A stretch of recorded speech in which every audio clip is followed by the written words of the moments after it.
Hello प्यारे बच्चों, आपका स्वागत है आपके अपने YouTube channel climax online classes पर। अगर आप लोग मैट्रिक बोर्ड परीक्षा 2024 के लिए तैयारी कर रहे हैं तो आज इस क्लास में हम फिजिक्स का पहला चैप्टर प्रकाश ऑब्जेक्टिव क्वेश्चन प्रैक्टिस कराने वाले हैं। पहला क्वेश्चन है, समतल दर्पण की फोकस दूरी होती है, कहाँ होती है? तो फोकस दूरी कहाँ होती है? अनंत पर होती है। कहाँ होती है? फोकस दूरी कहाँ होती है? अनंत पर होती है। अगला क्वेश्चन है, गोलीय दर्पण के प्रवर्तक पृष्ठ की वृत्ताकार सीमा रेखा का व्यास क्या कहलाती है? गोलीय दर्पण का द्वारक कहलाती है। अगला क्वेश्चन है, उत्तल दर्पण के सामने वस्तु को कहाँ रखने पर प्रतिबिंब वस्तु के बराबर आकार का बनेगा? तो 2f पर अगर रखेंगे तो ये बराबर आकार का बनता है। लेंस की शक्ति का ऐसा ही मात्रक डायऑप्टर होता है। लेंस की शक्ति का ऐसा ही मात्रक क्या होता है? डायऑप्टर होता है। अगला क्वेश्चन है कि किस लेंस को अभिसारी लेंस कहते हैं? उत्तल लेंस को अभिसारी लेंस कहते हैं, मगर अवतल लेंस को अपसारी लेंस कहते हैं। अपसारी लेंस कहते हैं।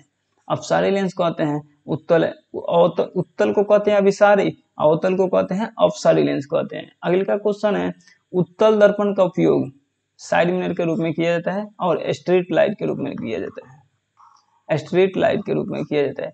चेहरा देखने के लिए कौन दर्पण लगा रहता है? ये अवतल दर्पण। अवतल दर्पण। ये दाढ़ी बनाने में किस दर्पण का उपयोग होता है? तो अवतल दर्पण में। अवतल दर्पण का दाढ़ी बनाने में किस दर्पण का उपयोग होता है? अवतल दर्पण में। अवतल दर्पण का चेहरा देखने के लिए किस दर्पण का उपयोग किया जाता है? अवतल दर्पण का। साइड मिरर के रूप में किस दर्पण का उपयोग होता है? उत्तल दर्पण का। ठीक है प्यारे बच्चों, अगर अगला क्वेश्चन है, किसी उत्तल लेंस द्वारा वस्तु का आभासी आवर्धित प्रतिबिंब बनाने के लिए वस्तु की स्थिति कहाँ होनी चाहिए? तो F1 और तथा प्रकाशीय केंद्र के बीच होता है, तो इसकी ये ऑप्शन नंबर डी जाएगा। दर्पण सूत्र 1/v प्लस 1/u बराबर होता है 1/f। ये वहीं अगर लेंस में आ जाए तो 1/v माइनस 1/u बराबर 1/f होता है। ये दर्पण का हो गया, ये लेंस का हो गया। अगले का क्वेश्चन है, लेंस का सूत्र देखो, 1/v माइनस 1 क्या हुआ u बराबर क्या होगा 1/f। ये क्या? ये लेंस का सूत्र है। लेंस में माइनस होता है और दर्पण में क्या होता है? प्लस होता है। अगले का क्वेश्चन है कि सरल सूक्ष्मदर्शी में किस प्रकार का लेंस का कार्य करता है? सरल सूक्ष्मदर्शी में किस प्रकार का लेंस कार्य करता है? तो उत्तल लेंस का कार्य करता है। उत्तल लेंस का कार्य करता है। अगले का क्वेश्चन है, 2 मीटर फोकसांतर वाले उत्तल लेंस की क्षमता क्या होगा? 1 क्या होगा 2, 0 कितना होगा? ये 5 डायऑप्टर प्लस में। तो ऑप्शन नंबर कौन जाएगा? बी। अगले का क्वेश्चन है, किसी गोलीय दर्पण की फोकस दूरी f कितना है? ये 10 cm। तो क्या निकालना है? r। तो r बराबर होता है 2f। r बराबर क्या होता है? 2f। तो 2 गुना क्या होगा? 10। तो 10 गुना क्या होगा? 20 cm। तो 20 cm किधर है? ऑप्शन नंबर सी जाएगा। अगले का क्वेश्चन है, किसी गोलीय दर्पण तथा किसी पतले गोलीय लेंस दोनों की फोकस दूरी -15 cm है। तो कौन दर्पण और कौन लेंस होगा? कौन लेंस होगा? दोनों अवतल होगा। कौन होगा? दोनों अवतल होगा। अवतल दर्पण की फोकस कैसी होती है? अवतल दर्पण की फोकस ऋणात्मक होती है, क्योंकि इसका फोकस से लेकर वस्तु दूरी, यहाँ अगर ध्रुव है तो ये ध्रुव P, यहाँ F और यहाँ वक्रता केंद्र, ये अनंत ये हुआ। अगर माने ध्रुव से अगर इस साइड जाएंगे तो क्या होगा? प्लस की ओर। इस साइड आएंगे तो माइनस की ओर। इसलिए अवतल दर्पण की फोकस दूरी कैसी होती है? ऋणात्मक होती है। अगला क्वेश्चन है, निम्न में किस लेंस की फोकस दूरी धनात्मक होती है? किस लेंस की फोकस दूरी धनात्मक होती है? तो उत्तल लेंस की फोकस दूरी धनात्मक होती है, अवतल का होता है ऋणात्मक। ठीक है प्यारे बच्चों, अगला क्वेश्चन है, किसी अवतल लेंस की फोकस दूरी f और उसकी वक्रता त्रिज्या r है। वक्रता त्रिज्या क्या है? r है। तो f बराबर होता है r/2। f बराबर r/2। तो r बराबर क्या होगा? 2f। तो r बराबर 2f। तो r ऑप्शन नंबर कौन जाएगा? बी। अगला क्वेश्चन है, अवतल दर्पण के सामने वस्तु को कहाँ रखा जाए ताकि प्रतिबिंब उल्टा, वास्तविक और समान आकार का बने?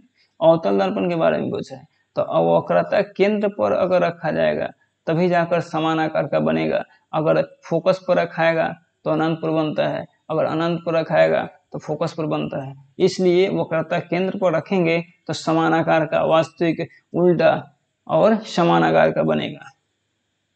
उत्तल दर्पण में कैसा प्रतिबिंब बनता है? उत्तल दर्पण में ये हमेशा बनता है काल्पनिक, ये काल्पनिक प्रतिबिंब बनता है। ऑप्शन नंबर ये बी। अगले का क्वेश्चन है, प्रकाशीय माध्यम कितने प्रकार के होते हैं? प्रकाशीय माध्यम 3 प्रकार के होते हैं। प्रकाशीय माध्यम कितने प्रकार के होते हैं? 3 प्रकार के होते हैं। अगले का क्वेश्चन है, अवतल दर्पण में किस प्रकार की प्रतिबिंब बनती है? अवतल दर्पण में किस प्रकार की प्रतिबिंब, वास्तविक और काल्पनिक दोनों प्रकार के बनते हैं, क्योंकि ध्रुव और फोकस के बीच अगर वस्तु को रखते हैं तो दर्पण के पीछे बनता है, ये काल्पनिक बनता है। ठीक है। अगला क्वेश्चन है कि एक अवतल दर्पण की वक्रता त्रिज्या, एक अवतल दर्पण की वक्रता त्रिज्या 40 cm। वक्रता त्रिज्या का मतलब r कितना है? 40 cm। तो f निकालना है, तो f बराबर होता है r/2। तो 40 बटा कितना हो गया? 2, कितना हो जाएगा? 20 cm। ऑप्शन नंबर कौन जाएगा? डी। अगले का क्वेश्चन है कि अवतल दर्पण के सामने वस्तु को कहाँ रखने पर समान साइज का बनेगा? अवतल दर्पण के सामने वस्तु को कहाँ रखने पर प्रतिबिंब समान साइज का बनेगा? तो कहाँ पे? वक्रता केंद्र पर जब वस्तु को रखते हैं तो समान साइज का। अगर फोकस पर रखेंगे तो अनंत पर बनेगा, ध्रुव पर तो होगा नहीं। ध्रुव और फोकस के बीच रखेंगे वस्तु को तो दर्पण के पीछे बनता है, काल्पनिक बनता है, सीधा बनता है। अगले का क्वेश्चन है, किसी अवतल दर्पण की वक्रता त्रिज्या 30 cm है। वक्रता त्रिज्या कितना है? 30 cm। तो त्रिज्या का मतलब r का मान कितना है? 30 cm। उसके नाभ्यंतर f का मान कितना है? f बराबर r/2 होता है, बराबर 30 बटा कितना हो गया? 2। तो कितना कट कर आएगा? 15 cm क्या होगा? इसका ऑप्शन नंबर सी जाएगा। अगले का क्वेश्चन है, जब प्रिज्म से किसी प्रकाश किरण का अपवर्तन होता है तो आपतित किरण एक एवं निर्गत किरण के बीच बने कोण को क्या कहते हैं? विचलन कोण कहते हैं। क्या कहते हैं? विचलन कोण कहते हैं। क्रांति कोण के लिए अपवर्तन कोण का मान कितना होगा? क्रांति कोण के लिए कितना डिग्री होना चाहिए? 90 डिग्री होता है। अगले का क्वेश्चन है, निम्नलिखित में जल का अपवर्तनांक कौन सा है? जल का अपवर्तनांक होता है 1.33। जल का अपवर्तनांक कितना होता है? Option number A. प्रकाश के पीछे लौटने की प्रक्रिया, जब प्रकाश पर किसी समतल दर्पण में पड़ती है फिर उसी माध्यम में लौट जाती है तो प्रकाश का परावर्तन कहलाता है। ऑप्शन नंबर क्या होगा? ये ए होगा। ये प्रकाश के परावर्तन के दूसरे नियम में किसका मान समान रहता है? आपतन कोण, कोण I बराबर कोण R होता है। कोण I बराबर कोण R होता है। तो आपतन कोण परावर्तन कोण के बराबर होते हैं। Option number B. प्रकाश के अपवर्तन के कितने नियम हैं? प्रकाश के अपवर्तन के 2 नियम हैं। प्रकाश के अपवर्तन के कितने नियम हैं?